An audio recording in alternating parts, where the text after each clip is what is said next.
মালয়েশিয়ার progressive wedge policy পিডব্লিউপি বা প্রগতিশীল মজুরি নীতির আওতায় এ বছর নভেম্বর পর্যন্ত ৩২,০০০ শ্রমিকের বেতন সর্বোচ্চ ১৬% পর্যন্ত বৃদ্ধি পেয়েছে।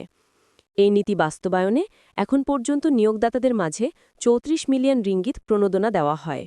বৃহস্পতিবার মানব সম্পদমন্ত্রী স্টিভেন সিম সংসদে জানান ২০২৪ সালের জুনে পরীক্ষামূলকভাবে শুরু হওয়া এই নীতিতে এখন পর্যন্ত প্রায় ৩,০০০ নিয়োগদাতা অংশ নিয়েছেন।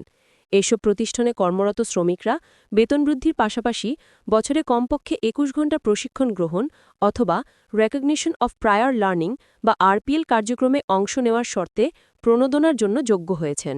মন্ত্রী আরও বলেন, নীতির ফলে নতুন নিয়োগপ্রাপ্ত শ্রমিকদের গড় প্রারম্ভিক বেতন ১৬% বা ৩০০ রিঙ্গিত বৃদ্ধি পেয়ে ১,৯০০ থেকে বেড়ে ২,২০০ রিঙ্গিতে দাঁড়িয়েছে।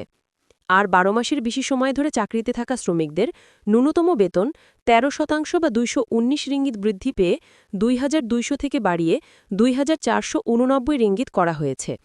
এদিকে মন্ত্রী সংসদে আরও জানান, সামাজিক নিরাপত্তা সংস্থা পারকেসর অধীন পুনর্বাসন কেন্দ্রগুলিতে মোট ১,৬৩০ জন রোগীকে সেবা দেওয়ার সক্ষমতা রয়েছে। কেন্দ্রগুলো ম্যালাকা, পেরাক এবং তেরেঙ্গানুতে অবস্থিত।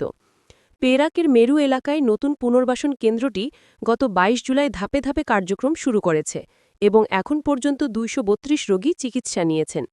আগামী বছর পুরোপুরি চালু হলে সেবার সক্ষমতা আরও বাড়বে বলে উল্লেখ করেন মন্ত্রী।